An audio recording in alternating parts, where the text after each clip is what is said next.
Good afternoon, everyone. We are here to report the soil order of Mollisols. And we are the team Mar Rojas, including Castillo Angelita, me, Linayo Kyra May, Rivera Ethel Joy, Gacote Mary Grace, and De La Cruz Angelica. And today, I will discuss what is Mollisols. What is Mollisols? Mollisols are mineral soils that have a mollic epipydon or dark-colored surface horizon with greater than 50% base saturation as determined by the ammonium acetate method, or have a surface horizon that after mixing to a depth of 18 cm meets all requirements for a mollic epipydon except thickness. It also has an upper subhorizon that is greater than 7.5 cm thick in an argillic or nitric horizon that meets the color, organic carbon, base saturation, and structural requirements of a mollic epipydon, but is separated from the surface horizon by an albic horizon. It also must meet the additional requirements of the base saturation and the other criteria. Mollisols may have a number of special features including the horizons of K enrichment, calcium carbonate or sodium enrichment, the repons, and the horizons of leaching. The Mollisol order takes its name from the Latin word mollis, meaning soft. These mineral soils have developed on grasslands, a vegetation that has extensive fibrous root systems. Mollisols commonly are the very dark-colored, base-rich mineral soils of the steppes. These soils are typically well saturated with basic cations including calcium, magnesium, sodium, and potassium that are essential for plant nutrients. Mollisols are among some of the most important and productive agricultural soils in the world and are extensively used for this purpose. The characteristics of mollisols. It is thick, dark-colored surface horizon, which is a horizon is 60 to 80 centimeters and rich in organic matter. It is high in mineral concentrations, formation due to long-term addition of organic matter, and decomposition, humification.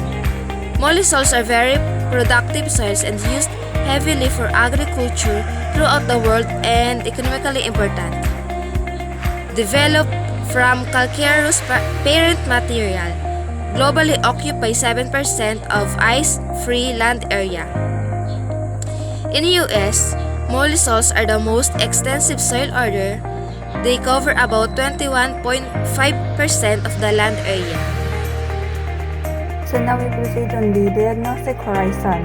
Nearly all mollisols have a mollic epipydon, soft, thick, less than 18 cm, dark, chroma greater than 3.5, and less than 1% organic material. Grasslands, strong structure, 50% base saturation, and may also have argillic nitrate or calci horizons. Those are the horizon and the mollisols. The suborders of mollisols, we have albols, aquols, cryols, gelols, rendols, eudols, ustols, and cerols. Albols have a bleached subsurface horizon called the albic horizon, and they are wet mollisols with light-colored horizon formed through the iron reduction. Aquols are mollisols with water table at or near the surface for much of the year and may have a hystic epipydon. Cryols, mollisols of cold climates and have a frigid cryic or pergelic. Gelols, very cold climate, mean annual soil temperature is greater than 0% Celsius. Rendols are shallow and stormy soil formed on limestone and have an eudic. Eudols, mollisols of humid climates and have an eudic moisture regime. Ustols, mollisols of semi-arid climate with summer or equally distributed rain. and subhumid climates and have an austic or an acidic. Xerols have acidic temperature mollisols with a very dry summers and moist winters. Left side of the presentation, it shows the diagram of suborders. As we can see on the upper corner of the triangle, there is a quails and albos that belongs to wet regions. While in the middle part of the triangle, there is rendules and udals, which belongs to shallow region. And in the lower part of the triangle, which divided into cold region and dry region, on the cold region, there are gelules and cryols, and in dry regions, there are eustols and cerols.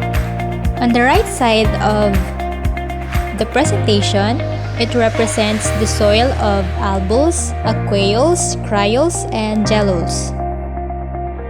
This next slide represents the soil of rendules, udals, eustols, and cerols. World population or percent in the world.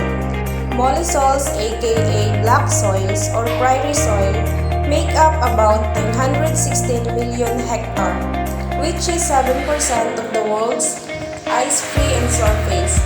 Their distribution strongly correlates with native prairie ecosystem, but is not limited to them. They are most prevalent in the mid-latitudes of North America, Eurasia, and South America. In North America, they cover 200 million hectare of the United States, more than 40 million hectare of Canada, and 50 million hectare of Mexico. Across Eurasia, they cover around 450 million hectare, extending from the western 148 million hectare in the southern Russia and 34 million hectare in Ukraine to the eastern 35 million hectare in northeast China. They are common to South America's Argentina and Uruguay, covering about 89 million and 13 million hectare respectively. Soil series, Troxel series. The Troxel series consists of very deep, well-drained soils formed in silty collovium and in the underlying loamy drift. They are in slight depression on outwash plains, trim terraces, and till plains. Slopes ranges from 0 to 4%. Mean annual precipitation is 914 mm or 36 inches, and mean annual air temperature is 8 degrees Celsius or 48 degrees Fahrenheit. And it is distributed to northern Illinois and Indiana and southern Wisconsin. Large areas of mollisols are also found in Eastern Europe, Russia, China, and South America. In the Philippines, they can be found in limestone areas in Leyte, Bohol, and other islands. And these are the formation. The accumulation of Ca-rich organic matter is the principal process in mollisols formation. The mollic epipedon may occur in soils, other orders. In addition to mollisols, vertisols may have the mollic epipedons. Some insectisols have mollic epipedons. Also in the Midwestern United States, these soils form in the dense root system of prairie grasses. Mollisols have formed mostly in quaternary materials on gentle or moderate slopes. These soils occur in a wide range of landscape ranging from flat alluvial plains to undulating plains and mountains. These soils occur in frigid, mesic, thermic, or hypothermic soil temperature regimes, and under aqueic, eudic, eustic, or xeric soil moisture regimes. The formation of mollisols is favored by similarly. Also, the most mollisols in high latitude form in late Pleistocene or Holocene deposits. Beyond the limits of glaciation, mollisols may be in areas of older deposits or on older surfaces dating back perhaps to the mid-Pleistocene or earlier. and these commonly have an hydraulic horizon with a reddish hue, and frigid or warming areas where slopes are not too steep. Mollisols are used mainly for small grain in the drier regions and maize or corn, or soybeans in the warmer humid regions. So means in this type of soil, it can be found on the planting CMAs or the soybean, which is have the humid temperature or conditions. Mollisols problems and uses. Mollisols are often recognized as inherently productive and fertile soils. They are extensively and intensively used for agricultural productions and increasingly dedicated to cereals production, which needs significant inputs of fertilizers and tillage. Mollisols has good water relationship, easily tilled in most cases, and are also important soils in pasture, range, and forage system. Thus, it is not surprising that these soils are prone to soil erosion, dehumidification, or loss of stable aggregates in organic matter, and are suffering from anthropogenic soil acidity. Therefore, soil scientists from all of the world's Mollisols regions are concerned about the sustainability of some current trends in land use and agricultural practices. These same scientists recommend increasing the acreage under minimum or restricted tillage, returning plant residues, and adding organic amendments such as animal manure to maintain or increase soil organic matter content, and more systematic use of chemical. Vegetations. Mollisols had a grass vegetation at some time. It is generally agreed that the total amount of organic matter produced, its distribution in the soil, and relative rates of decompositions are important differences among different vegetation types and environments. The mollic epipedon is favored by grass roots in the soil of linen content, abundant calcium, and a subhumid or semi-arid climate. Mollisols are used mainly as cropland in frigid or warmer areas where slopes are not too steep. Mollisols are used mainly for small grain in the drier regions and maize or corn or soybeans in the warmer humid regions. Difference of mollisols.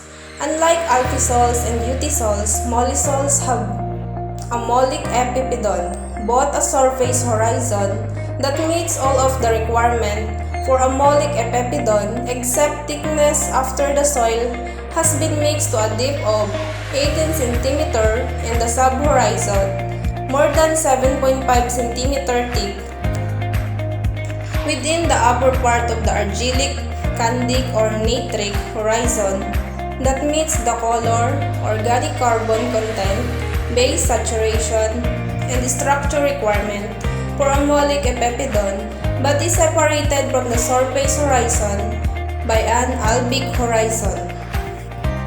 And B, an argillic, candic, or natric horizon that has a base saturation of 50% or more in the upper 100 cm or in all subhorizon if the argillic horizon is less than 125 cm thick, and unlike insectisols and entisols, mollisols have both a mollic epipedon and a base saturation of 50% or more in all subhorizon to a depth of 180 cm below the mineral soil surface. The important mineral nutrients, calcium, magnesium, potassium, and sodium, are found through most, if not all, layers of the mollisol soil profile. Below the surface horizon, mollisols do not show major accumulations of humus or translocated aluminum and iron-bearing minerals. The uppermost zone has a characteristic dark color, making for striking profile and giving clear evidence of the decomposition of grass roots and of the wet-dry cycles over millennia that are essential to the formation of these soils. Mollisols differ from alpisols by their higher humus content, from vertisols by their lack of cracking or swelling, and from utisols by their greater retentions of available metal nutrients. Unlike Mollisols, mollisols do not have either of the following: permafrost within 100 cm of the soil surface, gallic materials within 100 cm of the soil surface, and permafrost within 200 cm of the soil surface. Unlike mollisols, mollisols do not have organic materials that meet one or more of the following: overlie secondary fragmental or homogeneous materials and or fill their interstices, and directly below these materials have either adhensic, lytic, or paralytic contact, or when added with the underlying secondary fragmental or homogeneous materials total 40 cm or more between the soil surface and a depth of 50 cm. Unlike mollisols, mollisols must not have an oxic horizons within 150 cm of the soil surface or oxic horizon within 150 cm of the soil surface, but 40 cm or more clay in the soil surface, 18 cm of the mineral soil after mixing, and a cantic horizon with less than 10% weatherable. Difference of mollisols. Unlike spodosols, mollisols do not have a spodic horizon or an AP horizon containing 85% or more spodic materials and do not have one or more of the following: a thickness of 10 cm or more, an overlying AP horizon, or Chapter 16 Mollisols 556 Soil Taxonomy, cementation in 50% or more of each pedon, a coarse loamy skeletal, or finer particle size class in the frigid temperature soil regime, a cryic temperature soil regime. Unlike andisols, mollisols must not have andic soil properties in 60% or more of the thickness between either the mineral soil surface or the top of an organic layer with andic soil properties, whichever is shallower, and either a depth of 60 cm from the shallower of the above of adhensic, lytic, or paralytic contact, a juripan, or a petrocalcic horizon if shallower than 60 cm. Difference of mollisols. Unlike aradisols, mollisols must, letter A, have a mollic epipydon, B, not have a salic horizon if they also have all of the following. Number 1, saturation with water in one or more layers within 100 cm of the soil surface for 1 month or more in normal years. Number 2, a moisture control section that is in at least some part dry in normal years. And lastly, number 3, sulfuric horizon that has its upper boundary within 150 cm of the mineral soil surface. And last of all, difference of mollisols in other soil order, there is, unlike vertisols, mollisols must not have all of the following. Letter A layer 25 cm or more thick with an upper boundary within 100 cm of the mineral soil surface that has either slickened sides close enough to intersect or wedge-shaped aggregates that have their long axis tilted 10 to 60 degrees from the horizontal. Letter B, a weighted average of 30% or more clay and a fine earth fraction either between the mineral soil surface and a depth of 18 cm or in an AP horizon, whichever is thicker, and 30% or more clay in the fine earth fraction of all horizons between a depth of 18 cm and either a depth of 50 cm or adhensic, lithic, paralytic contact, duripan, or petrocalcic horizon if it is shallower. And lastly, cracks that open and close periodically. Thank you for your listening. Keep safe and God bless us all.